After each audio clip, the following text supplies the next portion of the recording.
Hello, hello, and welcome to my little corner of the internet. Today, I wanted to talk to you about my top 10 mass market decks. This is a tag that's been going around TarotTube for a while, and I really wanted to go ahead and dive in and give you an idea of what my top 10 mass market decks look like. I'm going to be presenting these decks in no particular order, so let's go ahead and dive in. The first deck up is the Line Strider Tarot. I have this in this super lovely bag that I feel like matches the backs really well. Here are the backs. So let's go ahead and do a little bit of a flip through a couple of these. I think I love the art of this. I like the open space and how spacious and how much room the art has to breathe in the card. It's really vibrant isn't the word, but it's really light and airy. That's what I'm trying to get at. It's light and airy, and I really just enjoy the reading quality that I get from this. I feel like every time I go to this deck, I get great readings from it, and the book I think is fantastic. I actually use the book for this one with other readings if I get stuck or if I just need a little bit of a boost and like trying to figure out what a reading might mean. I often turn to the book to get some additional ideas. So that is the Line Striders Tarot.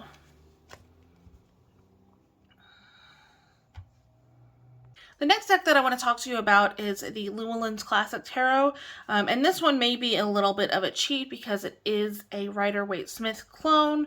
The art is very similar, but I feel like it's more modernized. It's an art style that I vibe with better. It's something that makes more sense in my brain than the traditional artwork. I would love to be able to work with the traditional artwork, but it's just something that just I'm not there yet, probably is the problem. But this is a great stand-in for me. I really enjoy reading with it. And I think it's beautifully done, and it holds a lot of the symbolism that's in the original, and I think that's a great option for me at this point in my tarot reading journey. So that is the Llewellyn's Classic Tarot. Alright, up next we have the Everyday Witch Tarot. This one is one that is a little bit more unique than the Llewellyn's Classic.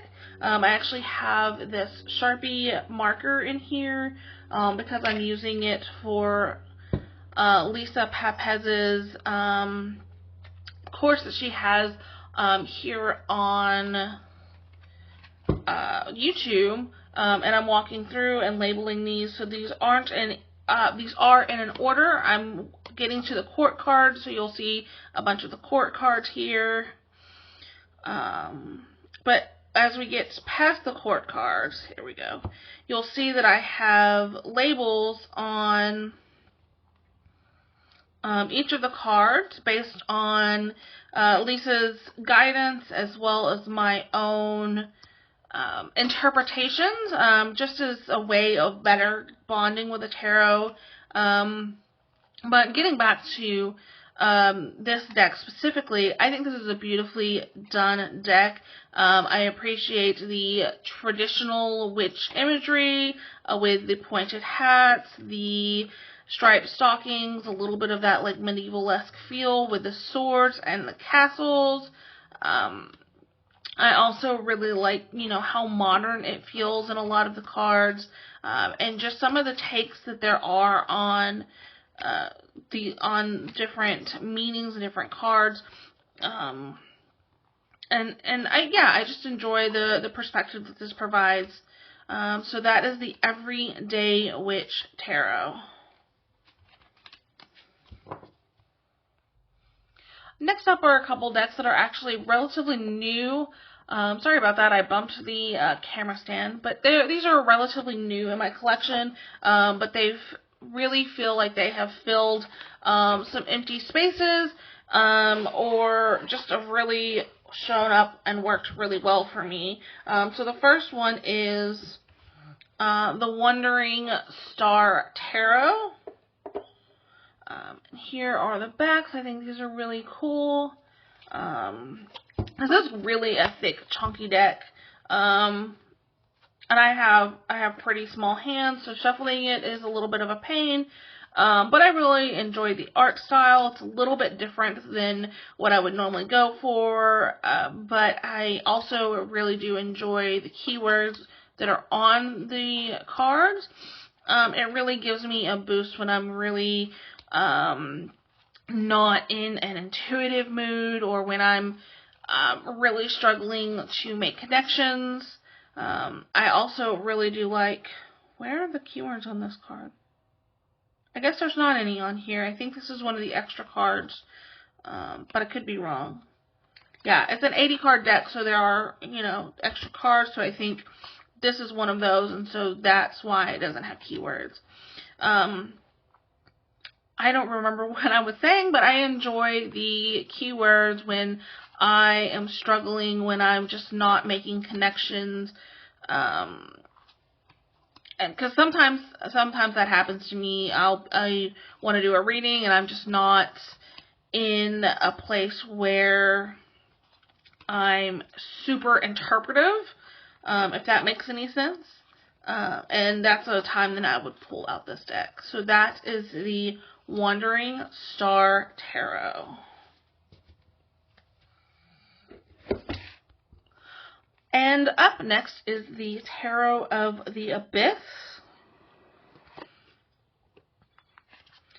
This is a great little line art sketch deck. I don't really know what you would title the art, but it's very pen and ink, and it's a all black and white deck, which I really appreciate. I think it brings a lot to the simplicity of the art.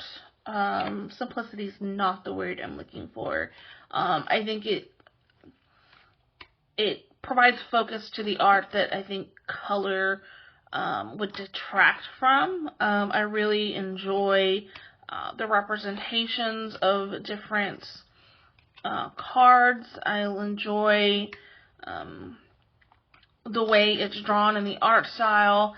And this just is a deck that I like to pull out when I'm feeling like I need something a little bit different. So that is the Tarot of the Abyss. And coming up now is the Fifth Spirit Tarot, and this is a deck that I've really been into recently. I got it at the beginning of June, or maybe the end of May, and I used it for daily draws for the first half of June. I kind of fell off the boat of doing daily draws. I got really bad sunburn, and it kind of reset my entire life. It was pretty awful. But I enjoy the modernity of this deck. I enjoy the diversity of this deck. I think there's all types of diversity, including some age diversity, and I just enjoy the depictions. And yeah, it's just a really enjoyable deck to use. I see the world around me in it, and the world that I'd like to see around me in it. Yeah, and it's just a great little reader. It's fun. I think the guidebook works really well. And I just really enjoy pulling it out when I get a chance. It is a little bit pippish, as you can see here. But that doesn't stop me, even though I'm not great with pips. And if I ever do need some help, I'm more than happy to pull out the guidebook. So that is the Fifth Spirit Tarot. And now we have the Herb Crafters Tarot. This is a deck that I was actually kind of reluctant to pick up. I'm not super well versed with herbs, and I thought that would be a huge detractor in how well I could read with this deck. But picking it up, I have really, really enjoyed it. I'm loving the art and the art style. I love how it looks kind of like photographs to me that have been put through a filter, and I think it's beautiful. I love the choices that were made. I love that there's really not much human interaction, and you can kind of picture yourself in the scene. I really wish I had a ring like that. It's beautiful. Yeah, I think it's really beautiful, and I enjoy learning about it and working through it. I haven't had any problems reading with it, but I've also really enjoyed the guidebook.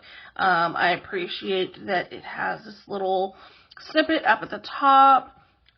It breaks down the meaning, and then it talks about crafting with the card.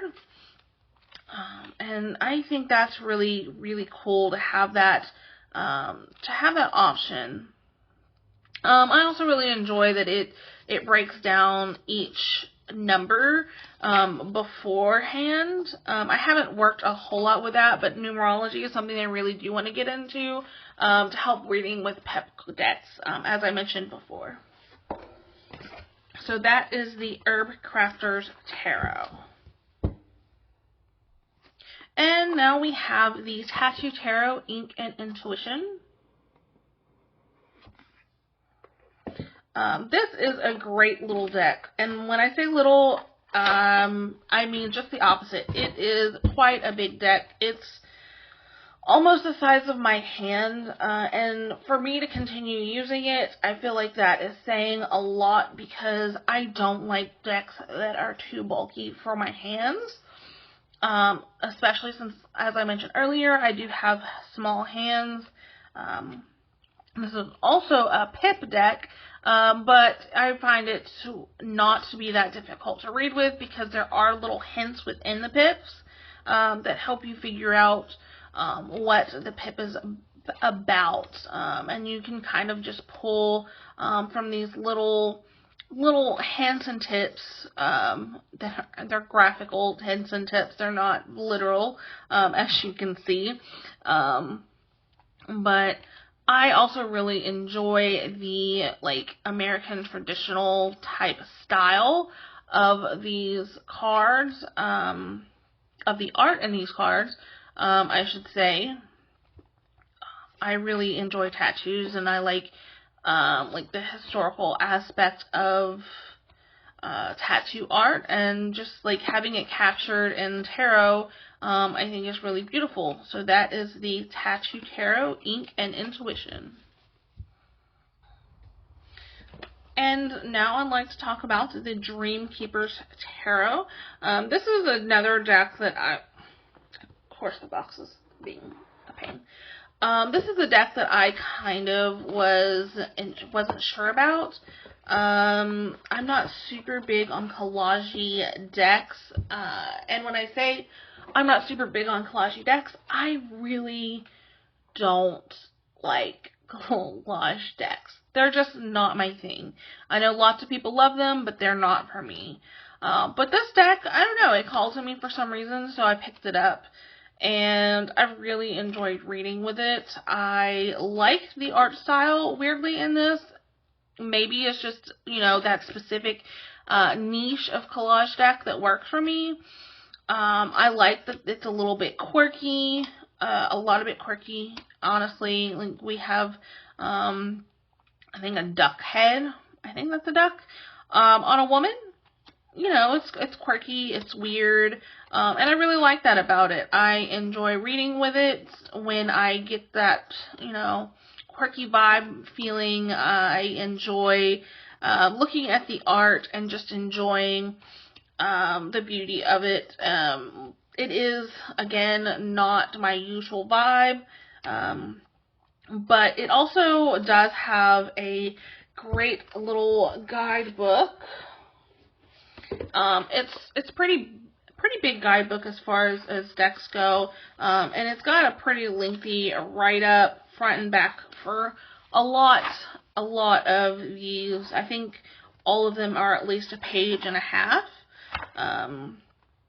and so I think that's really great for something that's so far out of my comfort zone, that I do have a reliable guidebook to go back to. So that is the Dreamkeepers Tarot. And this last deck, it just wouldn't be me if I didn't include this deck or some sort of spooky, creepy, eerie,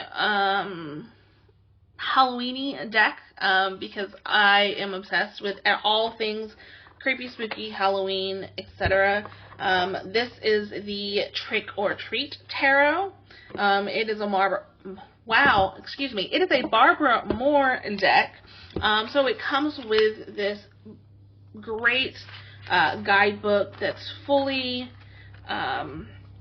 illustrated, so you get these great big versions of the cards next to a great description with keywords and reversal keywords. I love that you have the art so big in the book. But let's kind of take a look at the cards. I love these backings. I hope this isn't too reflective, because this is a very shiny deck. But I love the colors. They scream Halloween to me. I love this green, like, acid slime color. And then we have the cards themselves. They are just this awesome collection of people in costumes. I think they accurately portray exactly what each card is getting after. I think they're funny and quirky, and just a lot of fun to read with. I know it's a Halloween deck, but I feel like you can read it all year round and just kind of get that hint of dopamine from such a fun time of the year. You know, kind of make you look forward to it and get excited about it. But also, you know, get some good readings, some solid readings out of it. So, yeah, I just think it is a lot of fun. And that is the Trick or Treat Tarot. Alright, so that is all I have for you today. Those are my top 10 mass market decks. I really enjoy working with each and every one of them. I think they are so great, and they add so much to my collection. I think it's a very diverse variety of decks, and I think that is really what is fantastic about the decks that are on the market right now, is that there are so many art styles, there's so many ways of reading, and yeah, just so many options for everybody out there. And if you are a newbie or you are interested in getting into tarot, I would highly recommend most of these decks. I think they're really good for beginners for the most part. And I think if you pick up any of them, you will have a lot of fun. So thanks for joining me today, and I hope to see you around in the future. Have a great day. Bye.